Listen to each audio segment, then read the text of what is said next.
সুপ্রিয় শিক্ষার্থীরা, আশা করি ভালো আছো। আজকে আমরা বিতর্ক নিয়ে কিছু আলোচনা করব। তোমাদের সবাইকে বিতর্কের দুনিয়ায় স্বাগতম।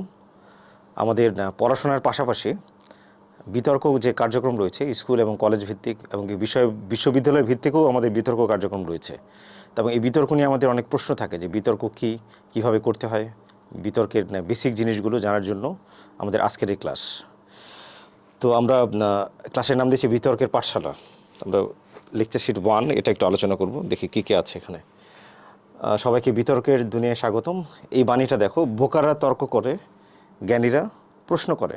এটা বলেছে বার্ট্রান্ড রাসেল, উনি রুশ একজন লেখক এবং নোবেল বিজয়ী। তিনি বলছে বোকারা তর্ক করে, জ্ঞানীরা প্রশ্ন করে। এখন কথা হচ্ছে যে তাহলে যারা বিতর্ক করে তারা কি বোকা? তোমরা দেখি তারা কি বোকা কিনা।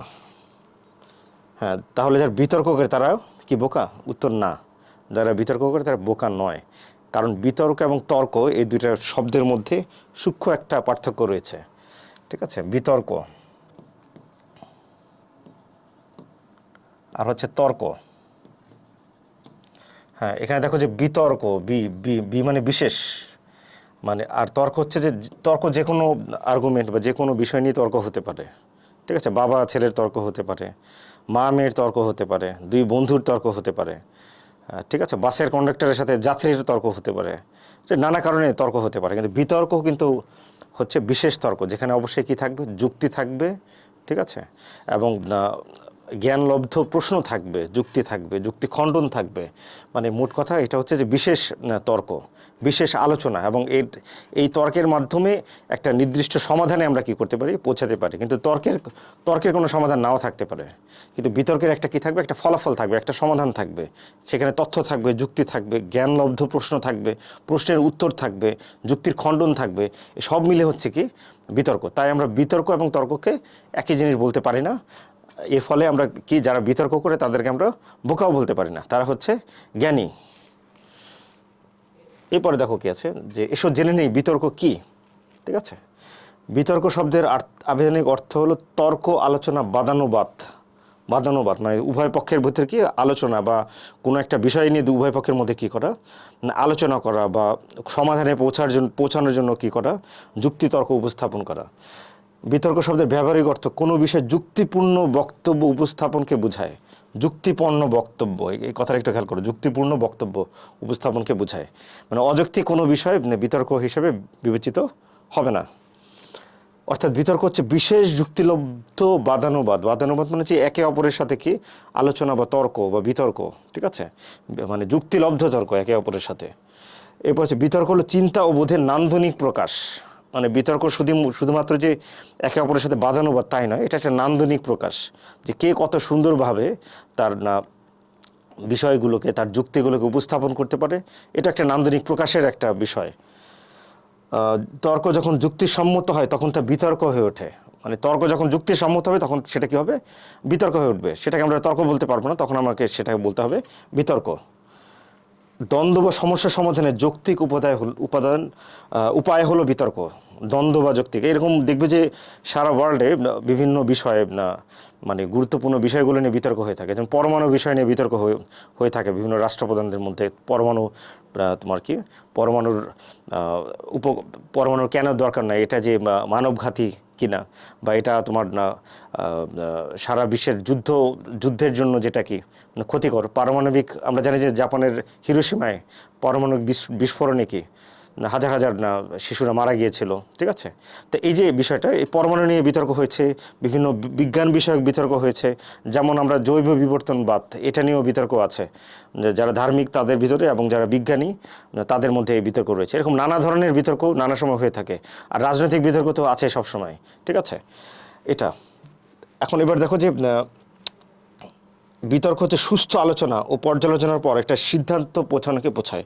সুস্থ আলোচনা, ঠিক আছে, বিষয়টা হচ্ছে সুস্থ আলোচনা। এখানে কিন্তু হাতাহাতি, মারামারি, ভুলে হেঁটে সেটা কিন্তু কী হবে না, বিতর্ক হবে না। তাহলে বিতর্ক হতে হবে সুস্থ আলোচনা এবং যারা সাধারণত বিতর্ক করে তারা শিক্ষিত থাকে এবং একে অপরের যুক্তিকে কি করে, তারা সম্মান করে, একে অপরের যুক্তিকে হয়তো সে না মানতে পারে, কিন্তু সে না মানার পিছনে যে কারণগুলো, সেই কারণগুলো সে কি করে, উপস্থাপন করে এবং পর্যালোচনার পর একটি সিদ্ধান্তে পৌঁছানোকে বোঝাবে, একটা সিদ্ধান্তকে পৌঁছাবে। ঠিক আছে, যেমন বলা যেতে পারে যে একটা বিষয় আমরা ধরি, মনে করে যে ট্রাফিক জ্যামের জন্য শুধুমাত্র সরকারের আইনের প্রয়োগই নয়, সাধারণ জনগণের সচেতনতাও জরুরি। তো এই যে এটা একটা কি বিতর্কের একটা বিষয় হতে পারে এবং এই বিষয় নিয়ে কি হতে পারে, এই বিষয় নিয়ে দুই পক্ষই বাদানুবাদ হতে পারে। কেউ বললো যে না, সরকারের দরকার, সরকারের আইনের প্রয়োগ দরকার, ঠিক আছে। আবার কেউ বলবেন না, শুধু আইনের প্রয়োগ, কতক্ষণ আপনি আইনের প্রয়োগ করবেন, জনগণের কী দরকার, জনসচেতনতা দরকার। এই যে এই বিষয়গুলো, এগুলো নিয়ে কী হতে পারে, বিতর্ক হতে পারে। এবং যখন সর্বশেষে যে দল বা যে পক্ষ বা বিপক্ষ দল তাদের যুক্তিকে সর্বোৎকৃষ্টভাবে সাধারণের কাছে কী করতে পারবে, উপস্থাপন করতে পারবে, যে মডারেটর তার কাছে উপস্থাপন করতে পারবে, দর্শকদের কাছে গ্রহণযোগ্য করতে পারবে, তখন আমরা সেটাকে কী করব, গ্রহণ করব এবং তখন আমরা একটা সিদ্ধান্তে পৌঁছাবো। এরপর দেখো যে মুক্ত চিন্তা, ঠিক আছে, মুক্ত চিন্তা থাকতে হবে। বিতর্কে কিন্তু কোনো গোঁড়ামি বা কোনো কিছু না মেনে নেয়ার বা কোনো কাল্পনিক বিষয় এখানে গুরুত্ব পাবে না। এখানে কি মুক্ত চিন্তার অধিকারী হতে হবে তোমাকে। যুক্তি, আচ্ছা, বিতর্কে অবশ্যই কি থাকবে, যুক্তি থাকবে। যুক্তিহীন অসার বক্তব্য বিতর্কের উপযোগ্য বিষয় হবে না। এরপর হচ্ছে দেখো, বাস্তববাদিতার সমন্বিত উপস্থাপন। বাস্তববাদিতার বিতর্ক অবস্থা কী হবে, বাস্তববাদিতার কথা, বাস্তবসম্মত কথা হতে হবে। এমন নয় যে আমি এমন কিছু বলবো না যেটা কি বাস্তবসম্মত নয়। এরপর আমরা দেখি একটা সংখ্যা, দেখো, নন্দনতাত্ত্বিক সৈয়দ মঞ্জুরুল ইসলাম, উনি ঢাকা বিশ্ববিদ্যালয়ের শিক্ষক এবং ওনাকে নন্দনতাত্ত্বিক বলা হয় এবং ওনার বেশ কিছু প্রবন্ধ রয়েছে নন্দনতত্ত্বের উপর। তো দেখো, বিতর্ক হলো দ্বন্দ্বের নিষ্পত্তি। এখানে কথাটা দেখো, দ্বন্দ্বের নিষ্পত্তি। একটা দ্বন্দ্ব থাকবে, সেই দ্বন্দ্বের নিষ্পত্তির জন্য আমরা কি করব, বিতর্ক করব। বিতর্ক হলো সত্যের প্রকাশ, সত্য, ঠিক আছে। যদিও সত্য বিষয়টা আপেক্ষিক, কিন্তু যেই বিষয়তে যুক্তি এবং উপস্থাপনা বেশি গাঢ় থাকবে, বেশি প্রবল থাকবে, সেটাকে আমরা কি করব, সত্য বলে মেনে নিব। সত্যের প্রকাশ, যে যা চিন্তাকে জাগ্রত করে, তোমার যে ঘুমন্ত চিন্তা জগৎ রয়েছে, চিন্তা জগৎকে কী করবে, জাগ্রত করবে, চিন্তাকে জাগ্রত করবে, চিন্তাকে শানিত করবে বা ধারালো করবে, ঠিক আছে। তার বিতর্কের মাধ্যমে তোমার চিন্তা কী হবে, জাগ্রত হবে এবং শানিত হবে। তবে বিতর্ক যে সত্যকে প্রকাশ করে তা পৃথিবীর একমাত্র সত্য নয়, ঠিক আছে। কারণ বিতর্কের এই সত্য পৃথিবীর একমাত্র সত্য নয়। তুমি যে বিতর্ক করে যেটাকে সত্য বলে উপস্থাপন করছো, হয়তো তোমার চেয়ে আরও ভালো যুক্তি দিয়ে সেটাকে অন্য কেউ কী করবে, উপস্থাপন করবে, কিন্তু সত্য বটে, ঠিক আছে। এই কথাটা খেয়াল করো যে তা একমাত্র সত্য নয়, কিন্তু সেটা সত্য বটে।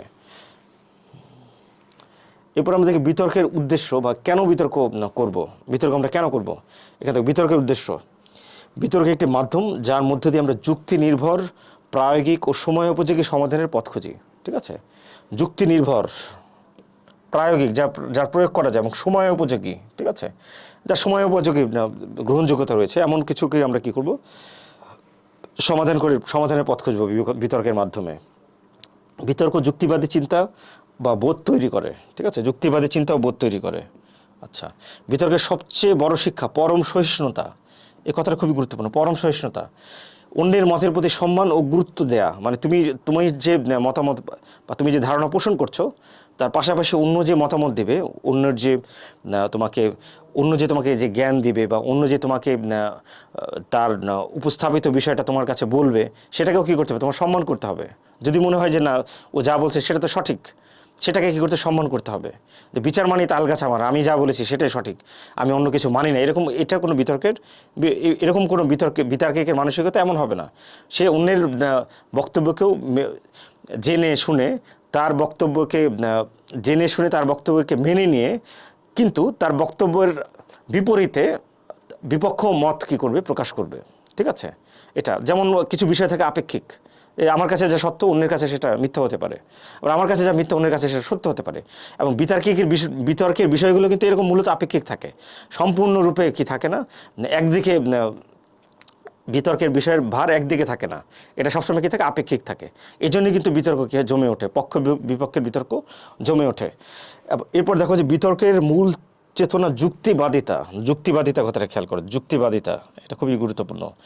বিচক্ষণতা ও পরম সহিষ্ণুতা, ঠিক আছে? তাহলে আমার কাছে বিতর্কের মূল লক্ষ্য একজন ভালো মানুষ তৈরি করা, যিনি নিজের পরিমিতি বোধের মাধ্যমে সমাজের কল্যাণে নিজের যুক্তি প্রয়োগ এবং কাজ করবে। ঠিক আছে? এই যে দেখো যে পৃথিবীর বিখ্যাত যে রাষ্ট্রপ্রধানরা, তারা কিন্তু কোনো না কোনো সময় কি ছিল, বিতার্কিক ছিল। অধিকাংশ রাষ্ট্রপ্রধানই দেখবে যে তারা কোনো না কোনো সময় বিতার্কিক ছিল, তারা পার্লামেন্টারি ডিবেট করে, বা তারা দেখা গিয়েছে যে কলেজ বিশ্ববিদ্যালয়ে তারা কি ছিল, ভালো বক্তা ছিল, ভালো ডিবেটর ছিল। টিভি খুললে দেখবে যে যারা রাজনৈতিক বিতর্ক করে তারাও তাদের ছাত্র জীবনে কোনো না কোনো সময় কি ছিল, ভালো বেস্ট ডিবেটর বা বিতার্কিক ছিল। ঠিক আছে? তাহলে এখান থেকে এই জন্য বিতার্কিকদের কিন্তু আমরা শুধুমাত্র বিতর্ক করার উদ্দেশ্য কিন্তু শুধুমাত্র তোমার কি নয়, জয় পরাজয় এগুলো নির্ধারণ নয়। বিতর্ক করা হচ্ছে জ্ঞানকে শানিত করা। ঠিক আছে? তুমি তোমার ভিতরে নেতৃত্ব সুলভ যে আচরণটা ঘুমন্ত রয়েছে সেটাকে কি করে, জাগ্রত করা। এরপর দেখো যে পরিমিতি বোধের মাধ্যমে সমাজ কল্যাণে নিজের যুক্তি প্রয়োগ এবং কাজ করবে। একজন বিতার্কিককে একজন সক্রিয় কর্মী বা অ্যাক্টিভিস্ট হতে হবে। সক্রিয় কর্মী, অ্যাক্টিভিস্ট। তুমি যা বিতর্ক করছো, তুমি যা ধারণ করছো, তা তুমি কি তোমার সমাজেও কী করবে, প্রয়োগ করবে। ঠিক আছে? তো তুমি বিতর্ক করলে কিন্তু এটার কোনো প্রয়োগ বা এটার কোনো প্রভাব তোমার সমাজে নেই বা তোমার কার্যক্রমে নেই। তুমি মুখে যা বলছো কিন্তু সেটা তুমি কি মানছো না। তুমি যা চিন্তা চেতনায় লালন করছো সেটা কি ধারণ করছো না। তো এই বিতার্কিকের উদ্দেশ্য কিন্তু এটা না। একজন বিতার্কিককে শুধুমাত্র জয় পরাজয়ের মাধ্যমে কী করা যায় না। একজন বিতার্কিক শুধুমাত্র জয় পরাজয় দিয়ে কী করে নিজেকে উপস্থাপন করবে না, বরং সে একজন সমাজের আদর্শ নাগরিক এবং সভ্য নাগরিক হিসেবে কী করবে, নিজেকে সমাজে প্রতিষ্ঠিত করবে। এরপর দেখো যে শুধু মুখে কথা বলে বসে থাকা ব্যক্তি, এই যে আমি যেটা বললাম এইমাত্র, প্রকৃতপক্ষে সমাজের একজন সনাতন বক্তা বা রাজনীতিবিদ তার্কিক নয়। ঠিক আছে? দেখবে যে রাজনীতিবিদরা অনেক মুখে অনেক কথা বলে, কিন্তু তারা কাজে কিন্তু সেটা প্রয়োগ ঘটায় না। তাহলে মুখে কথা বলা, মুখের অসারতা দিয়ে সে কী করছে, মানুষকে প্রভাবিত করছে বা মানুষকে তার দিকে কী করছে, ঝুঁকে নিয়ে যাচ্ছে। কিন্তু তা কাজে কর্মে তিনি যা বলেছে সেটা কি তিনি মানেন না বা তিনি সেটা করেন না। তো এই জন্য এখানে বলা হচ্ছে যে একজন প্রকৃতপক্ষে সমাজের একজন সনাতন বক্তা, মানে তিনি একজন সনাতন বক্তা, ভালো বক্তব্য দেয়, ভালো রাজনীতিবিদ, কিন্তু সে তার্কিক নয়। বিতর্কের দায়বদ্ধতা তৈরি করে নিজের প্রতি ও সমাজের প্রতি। ঠিক আছে? বিতর্ক নিজের প্রতি সমাজের প্রতি কী করে, দায়বদ্ধতা তৈরি করে। বিতর্ক অংশগ্রহণকারী দুটি সত্যের মধ্যে যে সত্যটি বাস্তবতার আলোকে অধিকতর যুক্তিযুক্ত এবং বাস্তবসম্মত, সেই সত্যটি আমাদের কাছে কিভাবে অধিকতরভাবে ব্যবহার করা যায় তার সকল্প ও বিকল্প আমাদের সামনে তুলে ধরে। এই কথাটা খুব গুরুত্বপূর্ণ, সকল্প এবং বিকল্প। ঠিক আছে? সকল্প মানে হচ্ছে তার পক্ষে বা যা প্রচলিত তা, আর বিকল্প হচ্ছে তার বিপরীতে বা এটা না করেও আরও যে করা যায় সেটা হচ্ছে বিকল্প। ঠিক আছে? আমাদের সামনে তুলে ধরে যে একটা বিষয়ের পক্ষ এবং সকল্প হচ্ছে পক্ষ, বিকল্প হচ্ছে বিপক্ষ। ঠিক আছে? এরকম মানে কোনো বিষয়ের পক্ষ এবং বিপক্ষ মত আমাদের সামনে কি তুলে ধরে আমাদেরকে ভাবতে শেখায়। আমার কাছে বিতর্কের প্রকৃত উদ্দেশ্য হলো যুক্তিবাদী সমাজ প্রতিষ্ঠা ও বাস্তববাদী নেতৃত্ব তৈরি করা। যুক্তিবাদী সমাজ প্রতিষ্ঠা করা, অন্ধত্বপূর্ণ সমাজ নয়, যুক্তিবাদী সমাজ। যে সমাজ কি করবে, আলোর পথ দেখাবে, যে সমাজ মানুষকে আলোকিত করবে, এমন একটি সমাজ ব্যবস্থা গড়ে তোলা। এবং বাস্তববাদী নেতৃত্ব তৈরি করা, মানে যা বাস্তবসম্মত, শুধু কথার অসারতা নয়, যা বাস্তবসম্মত, কল্যাণকর, সেই বিষয়গুলো আমাদের কী করবে, একজন বিতার্কিক, আদর্শ বিতার্কিক এই বিষয়গুলোকে লালন এবং ধারণ করবে। বিতর্কের উৎপত্তি বিপক্ষ মতামত যুক্তি থেকে। জ্ঞানের উৎপত্তি কোথা থেকে? প্রাচীন দর্শন বলে যে জ্ঞানের উৎপত্তি হচ্ছে সন্দেহ থেকে। ঠিক আছে? প্রকৃতিতে যা কিছু ঘটছে তা যদি আমরা খালি চোখে মেনে নিই যে এটা কেন হলো, তাহলে কিন্তু আমার কী হবে না, ওই বিষয়ের ফলাফল বা ওই বিষয় নিয়ে বিকল্প চিন্তা আসবে না। প্রকৃতির ঘটে যাওয়া ঘটনাগুলোকে আমরা যদি চিন্তা করি, বিকল্পভাবে চিন্তা করি, এটা কেন ঘটলো, এর উৎপত্তি কোথা থেকে, তখন কিন্তু দেখবে জ্ঞান বিজ্ঞানের বিভিন্ন শাখা এখান থেকে খুলে, মানে প্রাচীন দর্শনের যে বয়ান, সে প্রাচীন দর্শন বলে যে জ্ঞানের উৎপত্তি হচ্ছে সন্দেহ থেকে, মানে ফিলোসফির উৎপত্তি হচ্ছে সন্দেহ থেকে, যে কোনো কিছু সন্দেহ করে কেন হলো, কিভাবে হলো, কার দ্বারা হলো, এই যে সন্দেহ করা, এখান থেকে কি জ্ঞানের উৎপত্তি। আর বিতর্কের উৎপত্তি বিপক্ষ মতামত যুক্তি থেকে, যে তুমি একটা কথা বললে সেটা যদি মেনে নেই, নির্দ্বিধায় মেনে নেই, কোনো পক্ষ বিপক্ষ চিন্তা না করে, কোনো ভালো মন্দ চিন্তা না করে যদি আমি মেনে নেই, তাহলে এটা কিন্তু কী হলো না, ওখানে কোনো জ্ঞানের বিকাশ ঘটবে না। এখানে যা আমি বলবো তা তুমি মেনে নিলে, তো এখানে জ্ঞানের বিকাশ ঘটবে না। জ্ঞানের বিকাশ ঘটার জন্য কি দরকার হবে, বিপক্ষ মতামত এবং যুক্তির প্রয়োজন হবে। ঠিক আছে? বিতর্কের সহজ পাঠ আমরা একটু দেখি। বিতর্ক আরও কিছু বিষয় রয়েছে। বিতর্কের একটি বিশেষ উপাদান হচ্ছে এতে দ্বন্দ্ব থাকে, দ্বন্দ্ব, ঠিক আছে। এই দ্বন্দ্ব মানে মারামারি হাতাহাতির দ্বন্দ্ব নয়, এই দ্বন্দ্ব হচ্ছে যে তোমার চিন্তাগত দ্বন্দ্ব বা বক্তব্যগত দ্বন্দ্ব, ঠিক আছে, জ্ঞানগত দ্বন্দ্ব, এবং এই দ্বন্দ্বই হচ্ছে বিতর্কের প্রাণ।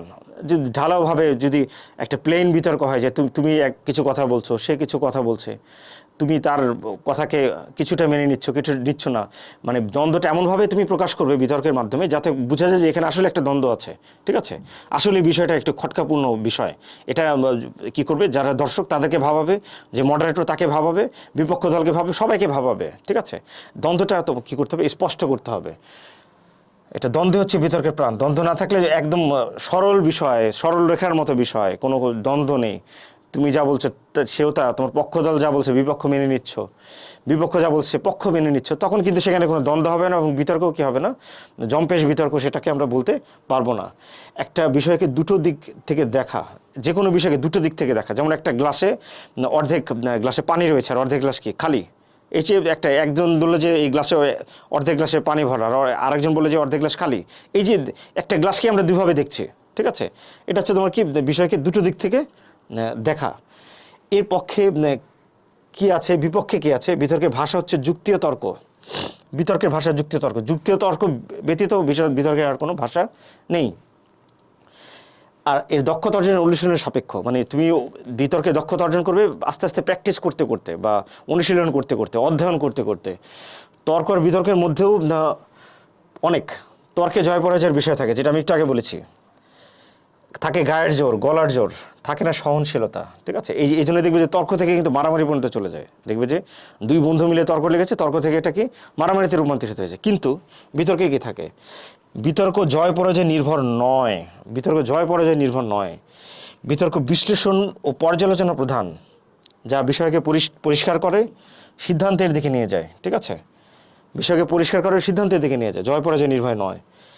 গ্রিস দেশের বড় বা ডেমোনেস্থিনিসকে বলা হয় প্রাচীন বিতর্কের বা সনাতন বিতর্কের প্রবক্তা বা জনক। সনাতন বিতর্ক, তিনি শৈশবে কী ছিলেন, তোতলা ছিলেন, কথা বলতে পারতেন না, মানে তো কথা বলতে গেলে আটকে যেতেন। এখন তিনি তার এই প্রতিবন্ধকতাকে দূর করার জন্য তিনি কী করলেন, পাহাড়ে গিয়ে, খালি পাহাড়ে গিয়ে, উন্মুক্ত পাহাড়ে গিয়ে সেই জোরে জোরে কথা বলতেন, চিৎকার করে কথা বলতেন। এবং সে একসময় তার এই যে তোতলামি ভাবটা সেটা কী করতেন, কাটিয়ে একজন দক্ষ বিতার্কিক হিসেবে কী করতেন, প্রতিষ্ঠা করতেন। এবং সেই নানা বিষয় নিয়ে মানুষকে প্রশ্ন করতেন। এবং প্রশ্ন করতে গিয়ে যখন দেখতেন যে তার সাথে অন্যের মতামত মিলছে না, তখন সেখানে কী তৈরি হতো, তর্ক তৈরি হতো, বিতর্ক হতো, ঠিক আছে। এবং সেই বিতর্কের বিভিন্ন যুক্তি খুঁজতে গিয়ে তিনি নানা ধরনের কী করতেন, পড়াশোনা করতেন। এভাবেই কিন্তু সে একসময় কি নিজেকে সমাজে একজন বিতার্কিক হিসেবে প্রতিষ্ঠা করেছিলেন। এবং সেই পরবর্তীতে তিনি একজন রাজনৈতিক বক্তা এবং বিশ্ববিখ্যাত রাজনৈতিক বক্তা হিসেবে কী হয়েছিলেন,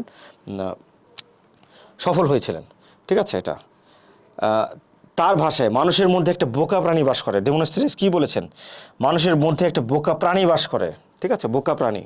এখন এই বোকা মানে কিন্তু সেই সরল বোকা নয়, এই বোকা মানে হচ্ছে সেই কোমল কুসুমিত সহজ সরল একজন মানুষ, একজন জ্ঞানী মানুষ, এটা বাস করে, ঠিক আছে, যার নাটকীয়তা, অঙ্গভঙ্গি, অভিনয় দিয়ে শ্রোতার মনোযোগ আকর্ষণ করে সে, ঠিক আছে।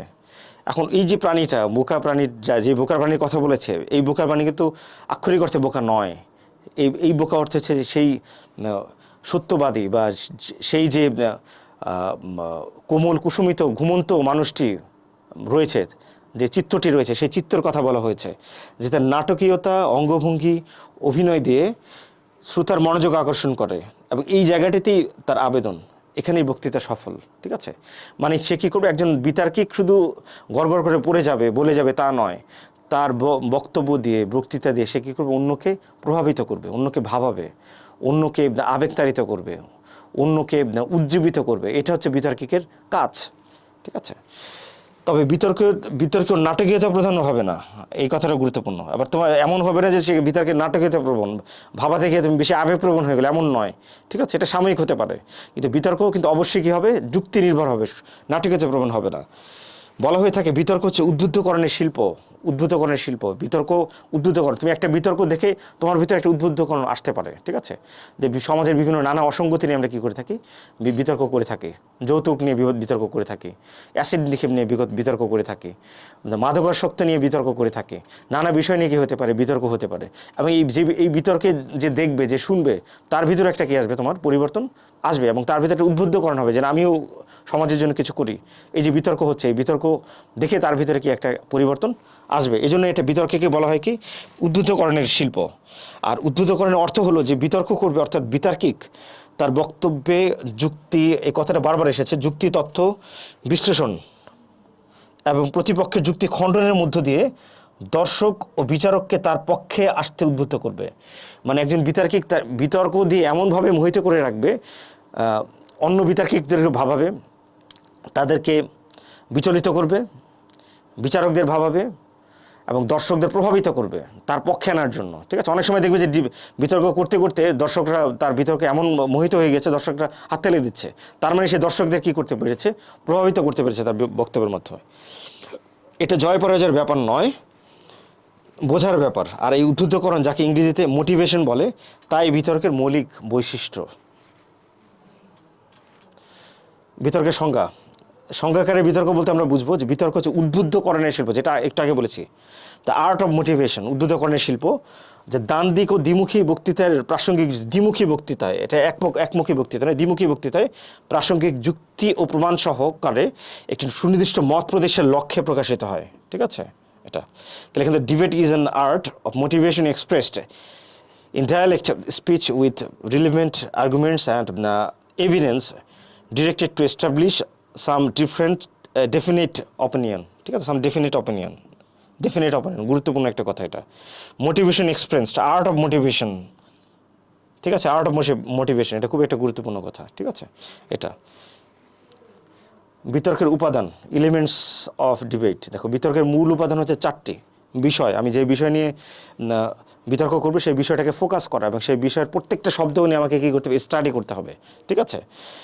এবং ওই বিষয়ের পক্ষে বিপক্ষে আমাকে নানা ধরনের কী করতে হবে, তোমার যুক্তি খুঁজে রাখতে হবে, ঠিক আছে? যে পক্ষে কি যুক্তি হতে পারে, তুমি পক্ষ অথবা বিপক্ষ যেই বিতর্ক করো না কেন, বা যেই পক্ষে তুমি থাকো না কেন, তোমার বিপক্ষ দলও কী ধরনের চিন্তা করতে পারে, সেটা তোমাকে আগে থেকে কী করতে হবে, চিন্তা করে রাখতে হবে। এবং ওই বিষয় নিয়ে তোমাকে কী করতে হবে, স্টাডি করতে হবে, ঠিক আছে? বিভিন্ন ডেটা সংগ্রহ করবে, পত্রিকা পড়তে পারো, অনলাইনে গুগলে সার্চ দিয়ে বিষয় কালেক্ট করতে পারো। ওই বিষয় সম্পর্কে তথ্যগুলো তোমাকে স্ট্রং তথ্য থাকতে হবে। দুটো পক্ষ, বিতর্ক অবশ্যই কী থাকবে, দুটো পক্ষ থাকবে। পক্ষ এবং বিপক্ষ, যে কোনো বিতর্কের বিষয়ের পক্ষ এবং বিপক্ষ দুটি পক্ষ থাকবে। যুক্তি ও প্রমাণাদি, যেটা একটু আগে বললাম, এবং উদ্বুদ্ধকরণ। যুক্তি প্রমাণাদি, তোমার যে বিষয় নিয়ে বিতর্ক করবে সেই বিষয়ের বলতে গিয়ে তুমি যে যুক্তি দিবে এবং যে প্রমাণ সহ উপস্থাপন করবে, সেই যুক্তি এবং প্রমাণগুলোকে অথেন্টিক হতে হবে, ঠিক আছে? বিভিন্ন পত্রিকার যদি কোনো দাও, পত্রিকার কোনো তথ্য যদি দাও, তাহলে কোন পত্রিকা থেকে নিয়েছো, কত তারিখের, কোথায় প্রকাশিত হয়েছে, এগুলো বলবে। অথবা তুমি যদি কোনো বইয়ের রেফারেন্স দাও, সে বইয়ের নাম বলবে, কত পৃষ্ঠাে আছে, এগুলো বলবে। এটা হচ্ছে প্রমাণাদি। আর যুক্তি হচ্ছে তুমি যে বিষয় নিয়ে বিতর্ক করছো, সেই বিষয় নিয়ে তোমার কী করতে হবে, সপক্ষে বা বিপক্ষের যে যুক্তিগুলো, সেগুলো তোমাকে হাজির করতে হবে, ঠিক আছে? সেই বিষয়গুলো তুমি আগে পয়েন্ট আকারে লিখবে, যে তোমার এমনকি তোমার বিপক্ষ দল ওই বিষয় নিয়ে কী চিন্তা করতে পারে, সেই চিন্তাটাও তুমি কী করবে, আগে নোট করবে। এবং ওই চিন্তার অ্যান্সার কী হতে পারে, সেই অ্যান্সারটা তুমি কী করবে, নোট করবে। এতে করে হবে যে তুমি যখন ইনস্ট্যান্ট, বা তুমি যখন বিতর্ক করবে, তাৎক্ষণিকভাবে তুমি কি তোমার যে বিপক্ষ দল, তার বক্তব্য যুক্তি খণ্ডনের জন্য তুমি নোট করে তার বক্তব্যের কী করতে পারবে, উত্তর দিতে পারবে। আর উদ্বুদ্ধকরণ, ওই যেটা একটু আগে বললাম, উদ্বুদ্ধকরণ, যে তোমার বক্তৃতা দিয়ে, তথ্য প্রমাণ যুক্তি দিয়ে তুমি কী করবে, দর্শকদের উদ্বুদ্ধ করবে। যে মডারেটর থাকবে, যারা বিচারক থাকবে, তাদেরকেও তুমি কী করবে, উদ্বুদ্ধ করবে। এবং তারাও কী হবে, তোমার বিতর্ক শুনে কী করবে, যে না, এই ছেলেটি বা এই মেয়েটি যা বলছে সঠিক বলছে, তারাও তোমার প্রতি কী হবে, দুর্বল হবে। এবং উদ্বুদ্ধ করছে মোটিভেশন, যেটা একটু আগে বললাম, যে মোটিভেশন হচ্ছে তুমি তোমার বিতর্ক দিয়ে, তুমি যে বিষয় নিয়ে বিতর্ক করছো, ওই বিষয়টা যেন তোমার দর্শককে কী করে, ভাবায়, তাদেরকে যাতে মোটিভেট করে, এই বিষয়টাও দেখতে হবে। তাহলে এই 4টি উপাদানে যে কোনো একটির অনুপস্থিতিতে বিতর্ক হবে না। যে বিষয় দুটি পক্ষ যুক্তি প্রমাণাদি আছে, কিন্তু উদ্বুদ্ধকরণ নেই, তাহলে এটা কিন্তু কী হবে না, বিতর্ক হবে না। অথবা যুক্তি প্রমাণাদি নেই, বিতর্ক হবে না। দুটো পক্ষ নেই, এক পক্ষ শুধু কথাই বলছে, সেটা কিন্তু বিতর্ক হবে না। বিষয় থাকতে হবে, মানে সবগুলো উপাদানই থাকতে হবে। এই 4টে উপাদান হচ্ছে মৌলিক বিষয় বিতর্কের। এরপর দেখো যে বিতর্কের গৌণ উপাদান, মানে যেই উপাদানগুলো দরকার, যেমন মানুষ বেঁচে থাকার জন্য প্রয়োজনীয় উপাদান হচ্ছে অক্সিজেন ও পানির মতো এই উপাদানগুলো, মানে যেটা একটু আগে যে 4টে উপাদান ছিল, এই উপাদানগুলো বিতর্কের জন্য দরকার। এছাড়া বিতর্ক আয়োজনকে প্রাণবন্ত হয়ে আরও কিছু বিষয় আমরা বিবেচনা করতে পারি। কী কী? সভাপতি, মানে এগুলো বিতর্ক করতে গিয়ে আমরা যে বিতর্কের সেট আপটা পাই ওখানে দেখব। বিতর্কের সভাপতি থাকবে, বিচারক মণ্ডলী থাকবে, সময়রক থাকবে, যে তোমাকে সময়ে কী করবে, নিয়ন্ত্রণ করবে, তুমি কত সময় বিতর্ক করেছো, ঘন্টা বাজাবে, সেটা সময়রক বলা হয় তাকে। উপস্থাপক থাকবে, দর্শক থাকবে এবং সর্বশেষ ফলাফল থাকবে। ঠিক আছে, সভাপতি পুরো বিতর্কটি কী করবে, অনুষ্ঠান সব পরিচালনা করবে এবং নির্দিষ্ট নিয়মের ভিত্তিতে। মনে করো যে যদি এমন হয় যে সনাতনী বিতর্কে আমরা কী করে থাকি, যে বিপক্ষ দল 4 মিনিট করে বললো, প্রত্যেকে 3 বক্তা 12 মিনিট, আবার পক্ষ বিপক্ষ 12 24 মিনিট, আবার যুক্তি খণ্ডনের জন্য কি তোমার 2 মিনিট 2 মিনিট 4 মিনিট 28 মিনিট হলো, মানে সব মিলে ওখানে 30 মিনিটের একটা কী হয়ে থাকে, বিতর্ক হয়ে থাকে। বিচারক মণ্ডলী বিতর্কের বক্তব্য শুনে নাম্বার দেবেন। আর আরও একটি নির্দিষ্ট নিয়ম রয়েছে, হিসাবরক্ষক বিচারকদের নাম্বারগুলো সমন্বয় করে পূর্ণাঙ্গ ফলাফল তৈরি করে রাখবেন। ঠিক আছে, তা দেখার দায়িত্ব সময়রক্ষকের, যে সময়রক্ষক সে দেখবে, এবং উপস্থাপকের কাজ হবে দর্শকের সঙ্গে আয়োজনটি পরিচয় ঘটিয়ে দেওয়া। যদিও বিতর্ক জয় পরাজয় নির্ভর নয়, তবে বিতর্কে ফলাফল থাকবে আয়োজনের ক্ষেত্রে। ঠিক আছে, এরপর দেখো যে বিতর্কের প্রকারভেদ। বাংলাদেশে 2টি ভাষায় বিতর্ক হয়, যেমন বাংলা ঈদুল বিতর্ক চর্চা করা হয়। বাংলাদেশে বাংলা ভাষায় চর্চাকৃত বিতর্কের যে ধরনগুলো পাওয়া যায়, যেমন এখানে অনেকগুলো বিতর্ক রয়েছে, যেমন সনাতনী বিতর্ক, সংসদীয় বিতর্ক, এশিয়ান ও ব্রিটিশ, বারোয়ারি বিতর্ক, রম্য বিতর্ক, জুটি বিতর্ক, প্লানচেট বিতর্ক, জাতিসংঘ মডেল, এরকম অনেকগুলো বিতর্ক রয়েছে। লোকজ বিতর্ক, এবং অনেকগুলো বিতর্ক এভাবে রয়েছে। ঠিক আছে, মানবাধিকার দিবস বিতর্ক, দুর্নীতি বিতর্ক, স্বাস্থ্য বিতর্ক, বন্ধু দিবস বিতর্ক, পরিবেশ বিতর্ক, এরকম নানা ধরনের বিতর্ক রয়েছে। আমরা একটু পরবর্তীতে যাই। ইংরেজি বিতর্কের ধরন। ইংরেজি বিতর্কে দেখো যে ব্রিটিশ সংসদীয় বিতর্ক বা কংগ্রেস হাউস অফ কমন্স বিতর্ক রীতি, এবং হাউস অফ লর্ডস বিতর্ক রীতি, বা অস্ট্রেলিয়ান বিতর্ক, প্রেসিডেন্সিয়াল বিতর্ক ইত্যাদি। এবার সনাতনী বিতর্ক দেখো। সনাতনী বিতর্কে আছে বাংলাদেশের বিতর্ক চর্চার ধারার ক্ষেত্রে সবচেয়ে সহজ সনাতনী ধারার বিতর্ক। ঠিক আছে, এবং আমাদের টেলিভিশন বিতর্কগুলিতে যেগুলো দেখি বিভিন্ন বিষয় নিয়ে বিতর্ক হয়ে থাকে, সেগুলো মূলত সনাতনী বিতর্ক। গ্রিস দেশে উন্মুক্ত মঞ্চে তার্কিকরা মুখোমুখি হতো। ঠিক আছে, গ্রিস দেশে খোলা মঞ্চে তার্কিকরা মুখোমুখি হতো, এবং 1-to-1 বিতর্কে তারা কী হতো, 1-to-1 বিতর্কে তারা কী করতো, মুখোমুখি হতো। এবং এমনটা আমাদের দেশের নয়, 3জন করে 6জন বিতর্কিক থাকে 2 দলে। ঠিক আছে, আমাদের দেশে 1-to-1 বিতর্ক না, 3জন করে মোট 6জন বিতর্কক থাকে 2টি দলে। একটা বিষয় থাকে যার পক্ষে আর বিপক্ষে কথা বলে 2 দল। ঠিক আছে, বেঁধে সময় থাকে 5 মিনিট করে, সাধারণত 5 মিনিট করে থাকে। সেই সাথে বিতর্কের শেষে থাকে 2 মিনিট করে যুক্তি খণ্ডন, যেটি করে সাধারণত 2 দলের দলনেতা। যুক্তি খণ্ডন করবে দলনেতা। ঠিক আছে, এবং এই ধারার বিশেষত্ব হচ্ছে বিতার্কিক বক্তব্য দেওয়ার সময় প্রতিপক্ষের কোনো বিতার্কিক বক্তব্য বাধা দিতে পারে না। তুমি বক্তব্য যখন যুক্তি খণ্ডন করবে, তখন কিন্তু তুমি তোমার বিপক্ষ দলের তার্কিককে কী করতে পারবে না, দলনেতাকে তুমি যুক্তি খণ্ডনের সময় বাধা দিতে পারবে না। অথবা অন্য যে কোনো বিতর্ককে তুমি তাকে বাধা দিতে পারবে না, কিন্তু তার যদি কোনো পয়েন্ট তোমার কাছে অসঙ্গতিপূর্ণ মনে হয়, তুমি সেটা কী করতে পারো, ছোট্ট চিরকুটে লিখে রাখতে পারো যে এই পয়েন্টটা আমি বলবো, এটা সে ঠিক বলেনি, এটা লিখে রাখবে তখন। ঠিক আছে, তাহলে এটা হচ্ছে বিতর্ক। তুমি শুনবে, তার বলা শেষ হবে, যখন তোমাকে বলতে দিবে তখন তুমি কী করবে, তোমার বিতর্কটা করবে। কিন্তু তুমি বিতর্ক চলার সময় তাকে কী করতে পারবে না, বাধা দিতে পারবে না। এটা একটা। তো বিতর্ক শুরুর ক্ষেত্রে যে সম্বোধন পর্ব থাকে, তাতে সাধারণত বলা হয় সম্মানিত সভাপতি। ঠিক আছে, সম্মানিত সভাপতি, বিজ্ঞ বিচারক মণ্ডলী, এবং যারা শুনছেন, এভাবে শুরু করতে পারো যে আমাদের আজকের বিতর্কের বিষয়ে এটা বলবে, তবে এটা আগে বলবে। তবে এমন সম্বোধন এখন প্রায় অগ্রহণযোগ্য, বাহুল্য। অযথা সময় ক্ষেপণ না করে মাননীয় সভাপতি এই শব্দটা বলাই উচিত। মাননীয় সভাপতি এটা বলি। তুমি অনেকের যদি একটা বিতর্কে যে নানা ধরনের দর্শক থাকে, বিপক্ষ দল থাকে, সভাপতি থাকে, বিচারক থাকে, সবাইকে সম্বোধন করতে করতে তোমার দেখা যাবে 20-30 সেকেন্ড কি চলে গেল। তো যেহেতু বিতর্কের সময়টাকে খুব গুরুত্বপূর্ণ, এই জন্য তোমাকে কি মাননীয় সভাপতি এই শব্দটা ব্যবহার করাটাই বুদ্ধিমান। ঠিক আছে, প্রতিপক্ষ বিজ্ঞ কিনা তা বিচারকের দায়িত্ব। তো এই জন্য বিজ্ঞ প্রতিপক্ষ এটা কখনোই বলবে না, বিতার্কিকের নয়। ঠিক আছে, এই জন্য বিজ্ঞ প্রতিপক্ষ এটা কখনোই বলবে না। ঠিক আছে, এটার দায়িত্ব প্রতিপক্ষ বিজ্ঞ কি অবিজ্ঞ এটা নির্ধারণ করবে বিচারক। ঠিক আছে, তুমি করবে না। তো অনেক সময় দলীয় সমঝোতার বিষয়টি প্রমাণ করার জন্য বিতার্কিকরা কে কী বলবে তার ফিরিস্তি দেয়। ঠিক আছে, এটিরও প্রয়োজন নেই। ঠিক আছে, হ্যাঁ, সমঝোতার জন্য দলীয় সমঝোতা, তুমি কি বলবে, সে কি বলবে, এগুলো করার প্রয়োজন নেই। বিতার্কিকের বক্তব্যই তাদের দলের সমঝোতাকে স্পষ্ট করে, ঠিক আছে? যেমন প্রথম বক্তা এটা বলেছে, দ্বিতীয় বক্তা এটা বলেছে, তৃতীয় বক্তা এটা বলেছে, আমরা এটা সব আসলাম, মানে আমরা এই সমস্যার সমাধানে এইটার কি ফলাফলে আসলাম, এরকম এভাবে বিতর্ককে বড় করা যাবে না, জটিল করা যাবে না, ঠিক আছে? এবার দেখো সনাতনী বিতর্ক। সনাতনী বিতর্ক ধারার বিতার্কিকদের সবার আগে মনে রাখতে হবে এই ধারার শুদ্ধ বা প্রমিত বাংলা চর্চার উৎকৃষ্ট স্থান, ঠিক আছে? তাই শব্দ উচ্চারণ এবং শব্দায়নে চাতুর্য এই ধারার বিতর্কের প্রাণ, ঠিক আছে? শব্দ উচ্চারণে কিন্তু গুরুত্ব আরোপ করে এবং উচ্চারণের উপরেও কিন্তু তোমাদের একটা কি রয়েছে, নাম্বার রয়েছে। এবং বক্তব্য দেওয়ার সময় নজর দিতে হবে সংযুক্ত শব্দ বাক্যের সুষ্ঠু ব্যবহার, অর্থাৎ এক প্রসঙ্গ থেকে আরেক প্রসঙ্গে যেতে হলে দুটি প্রসঙ্গের মধ্যে সম্পর্ক থাকা জরুরি। তুমি একটা প্রসঙ্গ নিয়ে কথা বলেছো, আরেকটা টপিক এনেছো, কিন্তু ওই টপিকের সাথে আগের টপিকের কোনো মিল নেই, এমন যাতে না হয়, ঠিক আছে? প্রাসঙ্গিক হতে হবে। তার চেয়ে বেশি জরুরি একটি প্রসঙ্গ শেষ করার পর তা কেন এবং প্রস্তাবের সঙ্গে তার সম্পর্ক কোথায়, এটি যৌক্তিকতা কী তা তুলে ধরা। যে আমরা যে একটা তুমি যে যুক্তিটা দিবে ওই যুক্তির সাথে বিষয়ের যে সম্পর্কটা রয়েছে সেই সম্পর্কে কী করে লিঙ্ক আপ করা এটা। এরপর দেখো যে সনাতনী বিতর্কের পরে প্রথম বক্তার দায়িত্ব প্রস্তাবের নির্ণায়ক শব্দগুলো সংজ্ঞায়িত করা, প্রস্তাবে নির্ণায়ক শব্দ সংজ্ঞায়িত করা, যে এটা বলতে কি বুঝি, যে কি নারী নির্যাতন বলতে কি বুঝি, বা বাল্য বিবাহ বলতে আমরা কি বুঝি, কাদেরকে আমরা বালক বলছি, বা কোন বয়সের নিচে বিয়ে হলে আমরা তাদেরকে বলতে পারো যে বাল্য বিবাহ, মানে এই যে বিষয়গুলো এইগুলো সংজ্ঞাকারে আগে কী করবে, উপস্থাপন করে পরিষ্কার করবে না। এবং বিষয়ের পক্ষে তার দলের অবস্থান, যদি বিপক্ষ হয় যে সঙ্গত কারণে বিষয়ের পক্ষে আমার অবস্থান, অথবা সঙ্গত কারণে বিষয়ের বিপক্ষে আমার অবস্থান, এভাবে বলবে। বা স্ট্র্যাটেজি পরিষ্কার করা, স্ট্র্যাটেজি কৌশল পরিষ্কার করা। এতে যদি প্রথম বক্তা ব্যর্থ হয় পুরো বিতর্কটি প্রভাবিত হতে পারে। এই জন্য প্রথম বক্তাকে কিন্তু সবচেয়ে গুরুত্বপূর্ণ একটা রোল করে। তুমি যে তোমার বিষয়ের পক্ষে কেন তুমি অবস্থান নিয়েছো সেই অবস্থানটাকে তোমাকে কী করতে হবে, পরিষ্কার করতে হবে। বিপক্ষের প্রথম বক্তার বাড়তি একটি দায়িত্ব থাকে, তা হলো বিশ্লেষণ করা।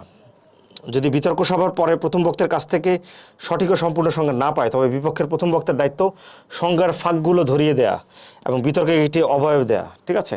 প্রথম বক্তা যদি ব্যর্থ হয় যে বিতর্কের পক্ষে সে কেন অবস্থান করছে সেই বিষয়গুলোকে ভেঙে ভেঙে বুঝিয়ে না দিতে যদি সে ব্যর্থ হয় তাহলে বিপক্ষ দলের যে প্রথম বক্তা সে কী করবে, ওই ফাঁকগুলোকে ধরে ফেলবে এবং সে ওই ফাঁকগুলোকে তার যে দুর্বলতাগুলো রয়েছে সেই দুর্বলতাগুলো কী করবে, ধরিয়ে দিবে বিপক্ষ দল। বিপক্ষের প্রথম বক্তা যুক্তি খণ্ডন করবে, এটাই স্বাভাবিক। পক্ষ ও বিপক্ষ দলের দ্বিতীয় বক্তার মূল কাজ নিজ নিজ প্রথম বক্তার সূত্র ধরে বক্তব্যের সম্প্রসারণ করা, মানে এগিয়ে নিয়ে যায় বক্তব্য, উদাহরণসহ যুক্তি উপস্থাপন করে দলের অবস্থান সংহত করা। কোনো বিতর্ক দলকে শরীর ধরলে প্রথম বক্তা হচ্ছে মস্তিষ্ক, দ্বিতীয় বক্তা হচ্ছে অবয়ব এবং তৃতীয় বক্তা হচ্ছে পুরা দেহের সার্বিক অবস্থা, ঠিক আছে? তাহলে প্রথম বক্তাকে আমরা কার সাথে তুলনা করছি, মস্তিষ্কের সাথে তুলনা করছি। দ্বিতীয় বক্তা হচ্ছে অবয়ব এবং তৃতীয় বক্তাকে বলবো পুরো দেহের সার্বিক অবস্থা, ঠিক আছে? এটা তৃতীয় বক্তা অর্থাৎ যে দলনেতা তার কাজ দলীয় অবস্থান পুনরায় তুলে ধরা, দলের অন্য বক্তাদের দিয়ে যাওয়া বক্তব্যের বিচারককে যেন সহজে খুঁজে আনতে পারেন সেজন্য চেষ্টা করা। এক্ষেত্রে এখানে যুক্তি খণ্ডন কিছুটা কম করতে পারে, কারণ তার জন্য অতিরিক্ত 2 মিনিট যুক্তি খণ্ডনের জন্য রয়েছে। মানে প্রথম পর্যায়ে যখন দলনেতা তার তথ্য উপস্থাপন করবে তখন যুক্তি খণ্ডন বাধ্যতামূলক নয়, বা তখন যুক্তি খণ্ডনটা করা খুব একটা জরুরি নয়। তখন তুমি ইনস্ট্যান্ট তুমি বিষয়ের পক্ষে বিপক্ষে এবং আগের যে দুজন বক্তা বক্তব্য দিয়ে গেছে এবং বিপক্ষ দলে যে বক্তারা বক্তব্য দিয়েছে সেগুলোকে কী করা, সেগুলোর ফাঁকফোকরগুলো একটু বলা, ঠিক আছে? এটা তবে কোনো ক্ষেত্রেই যুক্তি খণ্ডন একেবারে বাদ দেওয়া যাবে না। হ্যাঁ, যুক্তি খণ্ডন থাকবে, আমি যেটা বললাম একটাকে প্রথম এবং দ্বিতীয় বক্তা বিপক্ষ দলের তাদের যে ফাঁকফোকরগুলো আছে সেটা বলে দেয়া তখন। এবং যুক্তি খণ্ডন পর্বে কিন্তু তোমার পক্ষ দলে যে তৃতীয় বক্তা যুক্তি খণ্ডন করবে তারপরে তুমি বিপক্ষ দলের বক্তা কী করতে পারবে, যুক্তি খণ্ডন করতে পারবে। আরেকটি বিষয় হলো দলনেতার মূল শক্তি হলো সে দলের বিচারকের দৃষ্টি বা অনুভব পাল্টে দিতে পারে তার বক্তব্যের মাধ্যমে। তার মানে যে দলনেতা তার কিন্তু কী করতে হবে, তাকে আরও বেশি কী হতে হবে, দক্ষ হতে হবে, ঠিক আছে? তার বক্তব্যের প্রভাব, তার বক্তব্য দ্বারা সে এমনভাবে প্রভাবিত করবে বিচারককে যাতে সে কী করতে পারে, তার সিদ্ধান্ত বদল করতে কী করে প্রভাবিত হয়। বিতর্কের নম্বর বন্টন দেখো যে বিচার কার্যকর হয় কয়েকটি বিষয় নিয়ে বা ক্রাইটেরিয়ার উপর। জিততে হলে এই যে জাতীয় টেলিভিশন বিতর্ক প্রতিযোগিতায় সনাতনী বিতর্কের ক্ষেত্রে যে নম্বর অনুসরণ করে তা হলো উপস্থাপনের 5 নম্বর, ভাষার ব্যবহার ও উচ্চারণে 5 নম্বর, তত্ত্ব ও তথ্য প্রদর্শন 5 নম্বর, যুক্তি প্রদান ও খণ্ডনে 10 নম্বর, মোট সর্বমোট 25 নম্বর থাকে। এবং বিতর্ক চর্চায় বাচনভঙ্গি ভীষণ গুরুত্বপূর্ণ এবং উচ্চারণে ভুল অমার্জনীয়, ঠিক আছে? যেমন চ এবং ছ, স, তালেবের স, দন্তের স, বিভিন্ন সতে এবং চ ছতে অনেকের সমস্যা হয় উচ্চারণে। তো উচ্চারণগুলোর দিকে কী করতে হবে, তোমার খেয়াল রাখতে হবে, ঠিক আছে? আঞ্চলিকতা যেন না চলে আসে বিতর্কে। এরপর দেখো যে প্রাচীনতম বিতর্ক প্রতিষ্ঠান, প্রাচীন এগুলো একটু থিওরিটিক্যাল বিষয়, যে শিক্ষা প্রতিষ্ঠান বা ছাত্র সংগঠনের মধ্যে সংসদীয় বিতর্ককে জনপ্রিয় করার জন্য প্রথমে এগিয়ে আসেন অক্সফোর্ড ডিবেটিং ইউনিয়ন, ঠিক আছে? এবং পরবর্তী সময়ে এর সঙ্গে যোগ দেয় ক্যামব্রিজ ডিবেটিং ইউনিয়ন, ঠিক আছে? আমরা জানি যে আমাদের ইংরেজি মাধ্যমে যে পড়াশোনা, অক্সফোর্ড এবং ক্যামব্রিজ এই দুটো পদ্ধতিতে পরিচালিত, এবং তারা মূলত সর্বপ্রথম কী করে, এই ডিবেট ইউনিয়নটা প্রতিষ্ঠা করে, ঠিক আছে? অক্সফোর্ড ডিবেটিং ইউনিয়ন আর ক্যামব্রিজ ডিবেটিং ইউনিয়ন। অক্সফোর্ড ও ক্যামব্রিজ ডিবেটিং ইউনিয়নকে তাই সংসদীয় বিতর্কের অঙ্গনে কিংবদন্তি প্রতিষ্ঠান হিসেবে বিবেচনা করা হয়, ঠিক আছে? সপ্তদশ শতকে মার্কিন যুক্তরাষ্ট্রে WHIG এবং ক্লিওসফিক নামক দুটি বিতর্ক সংগঠন গড়ে তোলে, যার বিশ্বের সবচেয়ে প্রাচীনতম ডিবেটিং ক্লাব এবং এর সদর দপ্তর অবস্থিত মার্কিন যুক্তরাষ্ট্রের প্রিন্সটন বিশ্ববিদ্যালয়, ঠিক আছে? সবচেয়ে প্রাচীনতম ডিবেটিং ক্লাব এটা।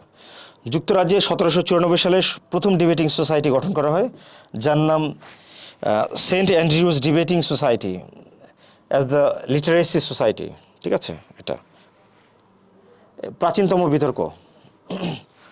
বিতর্কের প্রাচীন ইতিহাসে যে উদাহরণগুলো বিভিন্ন লেখনীতে পাওয়া যায়, তার অন্যতম গ্রিস কবি হোমার এবং দার্শনিক হেরাক্লিটাসের মধ্যেকার মতভেদ, ঠিক আছে?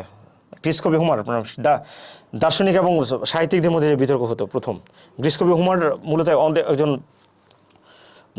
অন্ধকবি ছিলেন, ঠিক আছে? তিনি একবার ঈশ্বরের কাছে প্রার্থনা করেন যে যেন দেবতা ও মানুষের মধ্যে দ্বন্দ্বের অবসান হয়, ঠিক আছে? দেবতা এবং মানুষের মধ্যে দ্বন্দ্বটা কি, যখন এটা জানার পরে গ্রিসের বিখ্যাত দার্শনিক হেরাক্লিটাস যুক্তি দেখালেন, দ্বন্দ্ব ছাড়া গতি অসম্ভব, ঠিক আছে? দ্বন্দ্বই বিকাশ, ঠিক আছে? দ্বন্দ্বের অবসান জগৎ ধ্বংস হয়ে যাবে। তাই হোমারের প্রার্থনা ফেরত নিতে বলা হয় এবং তাকে বাধ্য করা হয়, ঠিক আছে? এটা এখন তোমাকে যদি ঈশ্বর এবং মানুষের ভিতরে যদি কোনো দ্বন্দ্ব না থাকে বা কোনো ঝামেলা না থাকে, যেমন তুমি যদি সব কিছু চাওয়া মাত্রে পেয়ে যাও, তাহলে কিন্তু তুমি কী করবে না, কোনো কাজ করবে না। এবং হোমার এটাকে দ্বন্দ্ব হিসেবে দেখেছে, যে মানুষ এবং ঈশ্বরের ভিতরে যে দ্বন্দ্ব, এত রোগ ব্যাধি, ক্ষুধা, দারিদ্র্য, এগুলো কেন থাকবে? ঈশ্বর এগুলোকে কী করবে, মুক্ত করে দিবে। এবং এগুলো যদি মুক্ত করে দেয়, সব কিছু যদি মানুষ চাওয়া মাত্রে পেয়ে যায়, তাহলে পৃথিবীতে কি থাকবে না, কেউ কোনো কাজ করবে না, পৃথিবীর বিকাশ ঘটবে না। এই জন্য এই দ্বন্দ্বগুলোর কি প্রয়োজন রয়েছে, এটা কে বলেছে? হেরাক্লিটাস বলেছে, ঠিক আছে? তাহলে তবে আরেকটি উদাহরণও অতি প্রাচীনকাল থেকে প্রচলিত। ইসলাম ধর্মের নবী হযরত মুসা আলাইহিস সালাম একবার একটি বড় বট গাছের নিচে শুয়েছিলেন। তখন বট বৃক্ষের হঠাৎ তার মনে হলো যে বট বৃক্ষ শুয়েছিলেন, এবং ওই বট গাছ থেকে ছোট একটা ফল তার নাকের উপর কি পড়লো, ঠিক আছে? এবং তখন তার মাথায় এই করলো যে এই ফলটা এত ছোট না হয়, বট গাছ এত বড় গাছ, কিন্তু এর ফল এত কেন ছোট, ঠিক আছে? কিন্তু এই ফল যদি ছোট না হয়ে বড় হতো, যে তালের মতো হতো, এবং ওই ফলটা যদি তার নাকে পড়তো, তাহলে কি হতো অবস্থাটা, চিন্তা করো। তাহলে এই যুক্তি থেকে দেখো যে, এবং তিনি বুঝলেন যে এটা যৌক্তিকভাবে এবং লজিক্যালভাবে কি এই ফলটা যদি ছোট না হয়ে বড় হতো, তাহলে সে কী হতো, আহত হতো এবং দুর্ঘটনার কবলিত হতো। এবং তিনি এতে বুঝতে পারলেন যে স্রষ্টা এই কথা, এটাই চিন্তা করে কি বটগাছ বড় হওয়া সত্ত্বেও, কারণ বটগাছের নিচে কি বিভিন্ন পথচারী কী করে, বিশ্রাম নেয়, এবং এই বিশ্রাম নেওয়ার ফলে কি তারা যখন এখানে অবস্থান করে, তখন যদি বট ফল বা কোনো বড় জাতীয় কোনো কিছু যদি গাছ থেকে পড়ে, তাহলে সে আহত হবে, এবং তারা যাতে আহত না হয় এই জন্য কি ছোট ফলকে ঈশ্বর নির্বাচন করেছেন। এরপর দেখো কি বিতর্কের ঐতিহাসিক উক্তি, ভলতেয়ার ফ্রান্সের একজন রাইটার এবং ফ্রান্সের একজন দার্শনিকও বলা যায় তাকে। বিতর্কের সবচেয়ে জনপ্রিয় ও ঐতিহাসিক উক্তিটি করেন ভলতেয়ার। তিনি বলেন, তোমার মতের সঙ্গে আমার মতের মিল নাও থাকতে পারে, কিন্তু তোমার মত প্রকাশের স্বাধীনতার জন্য আমি আমার জীবন বিসর্জন দিতে প্রস্তুত। মত প্রকাশের স্বাধীনতা এটা সবচেয়ে গুরুত্বপূর্ণ একটা। সারা পৃথিবীতে আমরা যার জন্য লড়াই করছি, তা হচ্ছে মত প্রকাশের স্বাধীনতার জন্য আমরা কী করছি, লড়াই করছি। যাতে আমার মতটা যেমনই হোক না কেন, সেটা তোমার ভালো লাগতে পারে, নাও লাগতে পারে, কিন্তু আমার মত প্রকাশের কী রয়েছে, স্বাধীনতা রয়েছে। এবং এই মত প্রকাশের স্বাধীনতার জন্য কী করতে পারবে, বলেছেন যে আমি তোমার মত প্রকাশের স্বাধীনতার জন্য জীবন বিসর্জন দিতে পারি। যুক্তিবিদ্যার জনক বলা হয় অ্যারিস্টটলকে। আমরা যে ডিবেট নিয়ে বা বিতর্ক নিয়ে যে কাজ করি, এর মূল উপাদান হচ্ছে যুক্তি, আর এই যুক্তিবিদ্যার জনক হচ্ছে অ্যারিস্টটলকে যুক্তিবিদ্যার জনক বলা হয়। উনি খ্রিস্টপূর্ব 384 থেকে 322 অব্দ পর্যন্ত তার জীবনে ছিলেন। ওনার দেশ ছিলেন গ্রিস। তিনিই প্রথম যুক্তির পরিপূর্ণ সামগ্রিক রূপরেখা নির্দেশ করে যুক্তিবিদ্যাকে সুসংহত করেন। তার প্রণীত যুক্তিবিদ্যা দুটি শাখা প্রধান ধারা অবরোহ আরোহ আজও চলমান এবং সর্বাধিক গ্রহণযোগ্য। দর্শনশাস্ত্রের জনক বলা হয় সক্রেটিসকে, ঠিক আছে? দর্শনশাস্ত্রের জনক বলা হয়। দর্শনশাস্ত্রের বৈজ্ঞানিক যুক্তি নির্ভর দর্শন ব্যবহার শুরু করেন সক্রেটিস, ঠিক আছে? আরও প্রাচীন দর্শন ছিল, কিন্তু সক্রেটিসকে এজন্যই বলা হয় যে তিনি বৈজ্ঞানিক যুক্তি নির্ভর না জনক। যেমন দর্শনের কয়েকটা রয়েছে, যেমন ভাববাদী দর্শন, ঠিক আছে, বস্তুবাদী দর্শন। তো এই সক্রেটিস মূলত বস্তুবাদী বা বৈজ্ঞানিক যুক্তি নির্ভর কী করেছেন, দর্শন ব্যবহার করেছেন। এই জন্য সক্রেটিসকে বলা হয় তোমার কি বৈজ্ঞানিক যুক্তি নির্ভর দর্শনের জনক। দর্শনশাস্ত্র আধুনিক শিক্ষার জনকও বলা হয় তাকে। তিনি প্রথম প্রচলিত বিশ্বাস ও ধর্মবিশ্বাসের ব্যাখ্যায় পৃথিবীর ইতিহাসে সক্রেটিসই প্রথম ব্যক্তি যিনি মুক্ত চিন্তার জন্য প্রাণ বিসর্জন দিতে আপোষ করেনি, এবং সেই সময় ক্ষমতাসীনরা তাকে বিষ প্রয়োগে কী করেছিলেন, হেমলক বিষ প্রয়োগে তাকে হত্যা করেছিলেন। সক্রেটিসের মতে জ্ঞান হচ্ছে আসলে জিজ্ঞাসা এবং অন্বেষা। বিশেষভাবে উল্লেখ্য যে সক্রেটিস নিজের রচিত ও লিখিত কোনো রচনা নেই, কিন্তু তিনি যা বলে গেছেন তার শিষ্য যারা রয়েছে, গুণমুগ্ধ যে শিষ্য প্লেটো, তার কাহিনী থেকে গুণমুগ্ধ শিষ্য যে প্লেটো কী করেছে, সক্রেটিসের যে বয়ান বা যে কার্যক্রম, যা জনগণের জন্য তার যে অবদান, সেই অবদানগুলোকে, তার সারা পৃথিবীর জন্য তার যে বক্তব্য, সেগুলোকে তিনি কী করেছেন, প্রকাশ করেছেন। বিতর্কের জনক, আচ্ছা, বিতর্কের জনক নিয়ে রয়েছে। প্রাচীন বিতর্কের জনক বলা হয় ডেমোনিস্টিসকে, কিন্তু আধুনিক বিতর্কের জনক বলা হয় প্রোটোগোরাসকে, ঠিক আছে? তো প্রাচীন বিতর্কের জনক বলা হয় ডেমোনিস্টিসকে। তিনি জন্মগ্রহণ করেন 384 অব্দে, ঠিক আছে, গ্রিসের এথেন্স নগরীতে, ঠিক আছে? ডেমোনিস্টিসের বক্তব্যের ধরন এতটাই নান্দনিক ও আকর্ষণীয় চলেছিল, তার সময়কালের অপর একজন জগৎবিখ্যাত দার্শনিক সিসেরের সঙ্গে তার বক্তব্যের তুলনা করতে গিয়ে উল্লেখ আছে যে সিসেরের বক্তব্য শুনে মানুষ বলতো কী চমৎকার বক্তব্য, আর ডেমোনিস্টিসের বক্তব্য শুনে মানুষ বলতো চলো এগিয়ে যাই। উল্লেখ করা প্রয়োজন যে ডেমোনিস্টিস ছোটোবেলায় মুখের জড়তার কারণে ঠিকমতো কথা বলতে পারতেন না, যেটা আমি প্রথমেই বলেছিলাম, এবং এই জড়তা দূর করতে তিনি পাহাড়ের উপর গিয়ে জোরে জোরে কথা বলতেন, এবং এভাবেই জড়তা কাটিয়ে হয়ে ওঠেন জগৎবিখ্যাত। তবে অনেকের মতে আধুনিক বিতর্কের জনক হলেন গ্রিসের অ্যাবডেরের প্রোটোগোরাস। সক্রেটিস ও অ্যাবডেরের প্রোটোগোরাসের মধ্যকার অনেক বাকযুদ্ধের ইতিহাসও বিভিন্ন গ্রন্থে উল্লেখ রয়েছে। এলেটিক দর্শনের প্রবক্তা জেনোফেনিসকে বলা হয় প্রতিবাদী বিতর্কের জনক। এরপর দেখো প্রাচীন গ্রিসের সেরা বক্তা, এথেন্সের সেরা বক্তা হিসেবে ডেমোনিস্টিস, যার বিবরণ পাওয়া যায় ফ্রান্সিস বেকনের রচিত অফ বোল্ডনেসে। তবে মজার বিষয় হলো এই স্মরণীয় বাগ্যী বক্তা শৈশবে কথা বলতে মুখের জড়তাজনিত সমস্যায় বা তোৎকাচ্ছিলেন, যেটি আমরা আলোচনা করেছি একটু আগে। তো এই ছিল আমাদের বিতর্কের ক্লাস। সবাইকে শুভেচ্ছা জানিয়ে, এবং তোমরা একটা কাজ করবে, সেটা হচ্ছে আমার যে চ্যানেল রয়েছে, তোমরা যদি বিতর্ক নিয়ে আরও কিছু জানতে চাও, আরও একটা ক্লাস আমি নেব তোমাদের বিতর্কের, এই চ্যানেলটি সাবস্ক্রাইব করে ফেলবে। যেহেতু এটা আমি মূলত অ্যাকাউন্টিংয়ের ক্লাস নিয়ে থাকি, এবং আমি এক্সট্রা কারিকুলার অ্যাক্টিভিটিসের নানা বিষয় নিয়ে তোমাদের সাথে কী করে থাকি, কাজ করে থাকি। এই জন্য আমার দ্য ম্যাজিশিয়ান অফ অ্যাকাউন্টিং এই ফেসবুক পেজ এবং এই ইউটিউব চ্যানেল, এটাকে একটু সাবস্ক্রাইব করে রাখবে, ফেসবুককে ফলো দেবে এবং সাবস্ক্রাইব করে রাখবে। তো সবাইকে ধন্যবাদ জানিয়ে আজকের ক্লাস এখানে শেষ করছি। খুদা হাফেজ।